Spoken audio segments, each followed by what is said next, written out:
하루를 살아가는 아침 묵상. 오늘의 본문은 로마서 1장 10절에서 12절입니다. 기도할 때마다 하나님의 뜻 안에서 여러분한테 갈 수 있는 길이 어떻게든 마침내 열리기를 늘 매달려 기도합니다. 내가 여러분 뵙기를 애타게 바라기 때문입니다. 여러분을 뵙고 영적인 선물을 여러분에게 좀 나눠드려서 여러분을 든든히 세우기 위해서 말이지요. 다시 말해 여러분을 만나 여러분과 내가 서로의 믿음을 통해서 함께 위로를 받으려는 것입니다. 아멘. 오늘과 내일 그리고 글피에는 로마서 말씀을 함께 읽게 됩니다. 로마서는 사도 바울이 로마에 있는 그리스도인들에게 쓴 편지입니다. 사도 바울이 고린도에서 3차 선교행을 마치면서 앞으로 예루살렘에 들러서 그 이후에 로마에 들러서 그리스도인들과 교제하고 그들의 파송을 받아서 서바나, 지금의 스페인으로 선교행을 가려고 계획을 가지고 있었습니다.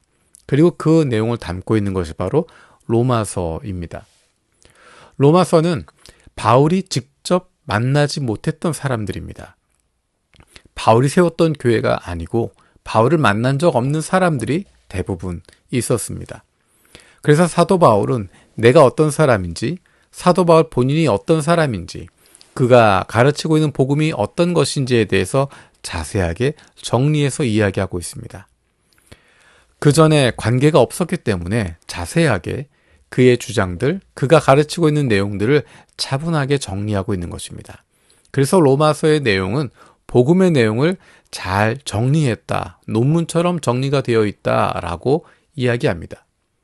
그래서 처음 복음에 대해서 알고 싶은 사람들에게 복음이 어떤 것인지를 설명할 때 가장 신학적으로 좋은 것이 로마서라고 이야기하는 것입니다.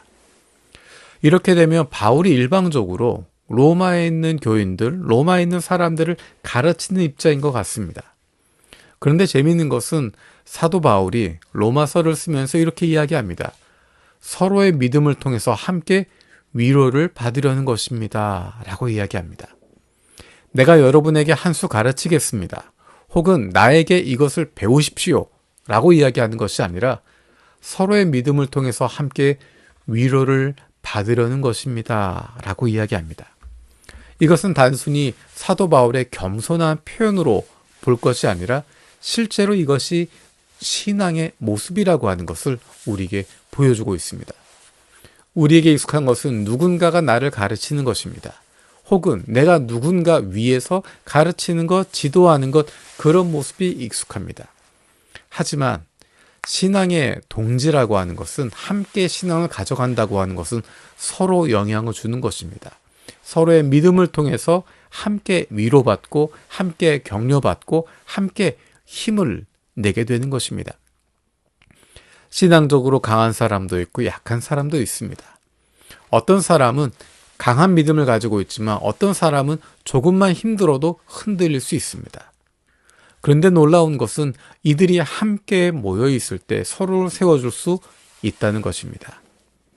어느 누가 평생 한순간도 흔들리지 않고 강한 믿음을 가지고 갈 수 있겠습니까? 어느 누가 평생 늘 약한 믿음으로, 흔들리는 믿음으로만 살아가겠습니까? 하나님 우리에게 공동체를 주신 이유는 서로 함께 세워주는 것입니다. 때로는 내가 강한 믿음을 가져서 누군가를 세워줄 수 있는 것이고, 때로는 내 믿음이 약해졌을 때 다른 누군가가 나를 세워주는 것입니다. 다른 이에게 귀를 기울이고 다른 이에게 마음을 열고 있을 때 누군가의 이야기를 들을 수 있습니다. 주님께서 그의 입술을 통해서, 그 사람을 통해서 나에게 주시는 메시지들을 발견하게 되는 것입니다. 성경을 통해서 배울 뿐만 아니라, 설교를 통해서, 예배를 통해서 들을 뿐만 아니라 우리 주변에 있는 사람들을 통해서도 주님은 말씀하고 계시고 우리에게 깨달음을 주고 계시는 것입니다. 내가 가르치기 위해서가 아니라, 영향을 미치기 위해서가 아니라, 누군가 위에 인정받는 존재가 되기 위해서가 아니라 그리스도인답게 살기 위해서, 하나님의 자녀답게 하나님의 사람 공동체 안에서의 기쁨을 누리며 살기 위해선 내 마음을 열고 다른 사람의 말에 귀를 기울일 수 있어야 합니다. 사도 바울 같은 사람도 우리가 서로 믿음을 통해서 함께 위로를 받자라고 이야기하는데 사도 바울보다 모자란 우리들은 어떻겠습니까? 처음에 예수를 믿기 시작할 때는 겸손한 마음을 가지고 다른 사람들에게 귀를 기울이고 다른 사람들과 함께 하는 모습을 가집니다. 하지만 우리들은 자꾸만 내 목소리가 커지고 내가 위에 선다고 이야기하고 누군가를 가르치려 들게 됩니다. 그때마다 기억해야 합니다.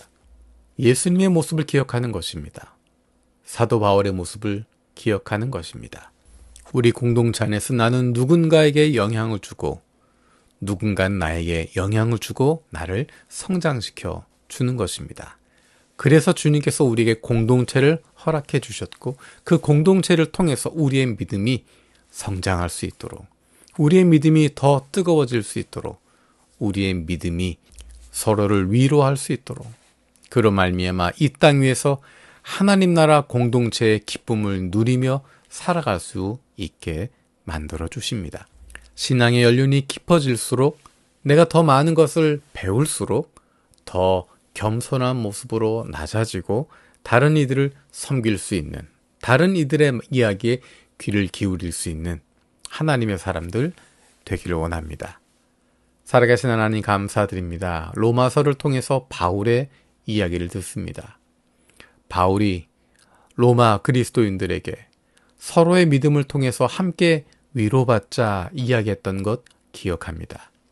우리에게 보내주신 공동체를 통해서 우리의 믿음이 성장할 수 있게 하시고 서로에게 위로가 되고 격려가 되고 함께 성장해 갈 수 있는 좋은 공동체 되게 하여 주옵소서. 감사드리고 예수님의 이름으로 기도드립니다. 아멘.